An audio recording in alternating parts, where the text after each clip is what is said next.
বেকারির বিস্কুটগুলোর মধ্যে নোনতা বিস্কুটটা আমার কাছে দারুণ লাগে।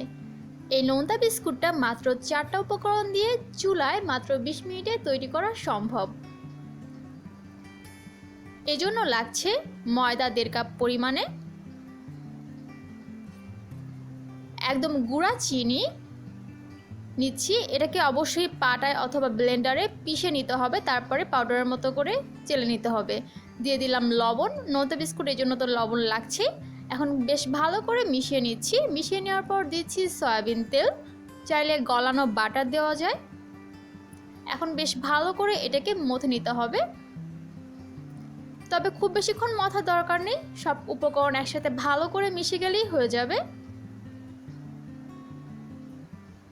এটা হয়েছে কিনা সেজন্য সামান্য একটু নিয়ে নিলাম হাতে। এখন যখন শেপ করব, শেপ করে নিলে বোঝা যাবে যে এটা হয়েছে কিনা। এটা যেহেতু ভেঙে যাচ্ছে না, তার মানে এটা একদম পারফেক্ট। যদি বেশি নরম মনে হয় তাহলে সামান্য একটু ময়দা, আর শক্ত মনে হলে সয়াবিন তেল।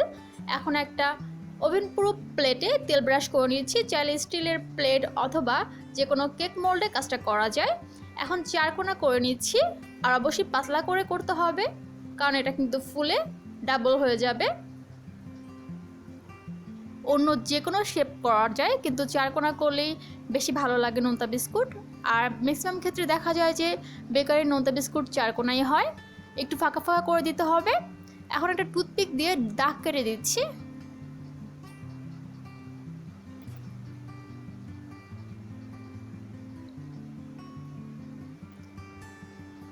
এখন 2টা অপশনাল উপকরণ ব্যবহার করব, সেটা হচ্ছে কালিজিরা আর তিল। এটা একেবারেই অপশনাল, এটা না দিলেও চলে। আমি শুধুমাত্র দেখানোর জন্য এই 2টা ব্যবহার করছি। আপনারা যদি যে কোনো একটা ব্যবহার করতে চান তাহলে ময়ানের মধ্যে দিতে পারেন একবারে, তাহলে আর এরকমভাবে এক্সট্রা করে দেওয়া লাগবে না। এখন তিল দিয়ে দিচ্ছি, চাইলে আপনারা বাদাম অথবা কিশমিশ ব্যবহার করতে পারেন। অবশ্য নোনতা বিস্কুটে হয়তো কালিজিরা থাকে, নয়তো কিছুই থাকে না। এখন সবগুলোতে দাগ কেটে দিচ্ছি, আর বাকি যেই মথাটুকু আছে সেটা ঢেকে দিয়ে রাখতে হবে। যখন বেক করবেন তখন আবার বানিয়ে বেক করবেন, অথবা অন্য চুলায় বেক করতে পারেন। তো এগুলো হয়ে গিয়েছে।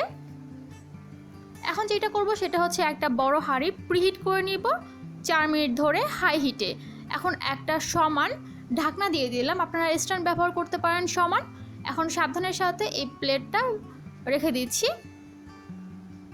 এখন এটা বেক করে নিব, তবে অবশ্যই ঢেকে দিতে হবে। ঢেকে কোনো ছিদ্র থাকলে সেটাও বন্ধ করে দিতে হবে। 20 মিনিটের মতো অল্প মাঝারি আঁচে বেক করে নিচ্ছি। চুলা অনুযায়ী 2 থেকে 3 মিনিট বেশি অথবা কম লাগতে পারে। এটা পারফেক্টভাবে বেক হয়েছে। আর নিচে একটা বাদামি রং ধারণ করেছে, এটা দেখলেই বুঝতে হবে যে এটা পারফেক্টভাবে বেক হয়েছে। প্রথম দিকে এটাকে নরম লাগবে, ঠান্ডা হওয়ার পরে একেবারে ক্রিস্পি হয়ে যাবে। এটা ঠান্ডা হওয়ার পরে একটা কাঁটা চামচ দিয়ে এরকমভাবে প্রেস করলে বেশ সহজে উঠে চলে আসবে। এটার পেছনেও খুব দারুণ একটা রং এসেছে। তৈরি হয়ে গেল বেকারি স্টাইলের নোনতা বিস্কুট। বাইরের অস্বাস্থ্যকর বিস্কুট না খেয়ে বাসায় কিন্তু বেশ সহজে এরকম বিস্কুট তৈরি করে নিতে পারেন। রেসিপিটি ভালো লাগলে অবশ্যই সাবস্ক্রাইব করতে ভুলবেন না। আল্লাহ হাফেজ।